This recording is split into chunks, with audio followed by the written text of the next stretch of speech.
Hello বন্ধুরা, তোমরা সবাই কেমন আছো? আশা করি অনেক ভালো আছো। আমিও ভালো আছি। আজকে তোমাদেরকে আমি শিং মাছের তেল চাল রেসিপি বানিয়ে দেখাবো। আমি মাছটাতে একটু লবণ দিয়ে দিয়েছি। মাছটা এখন মরে গেছে। মাছটাকে কেটে দিচ্ছে, আমার মা কাটতে সাহায্য করছে। বন্ধুরা, তোমাদের কাছে আমার এই রেসিপিটা কেমন লেগেছে আমাকে কমেন্ট করে জানাবে। আমার মাছটা কাটা হয়ে গেছে, অনেক এক করে সব মাছ কেটে নিচ্ছি। মাছটা ভালো করে ধুয়ে এনেছি। এখন এক এক করে মশলা দিয়ে দেব।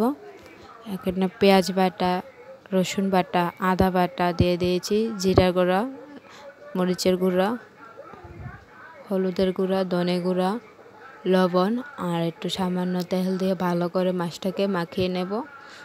একটু 10 মিনিটের জন্য মেরিনেটের জন্য রেখে দিয়েছি। এখন কড়াইতে তেল দিয়েছি, তেলটা গরম হয়ে গেছে। এখন পেঁয়াজ ফোড়ন দিয়ে দিয়েছি।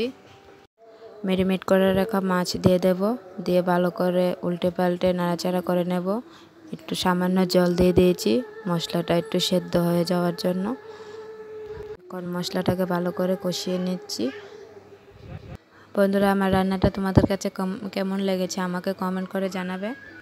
তোমরা লাইক, কমেন্ট, সাবস্ক্রাইব করে আমার পাশে থেকো।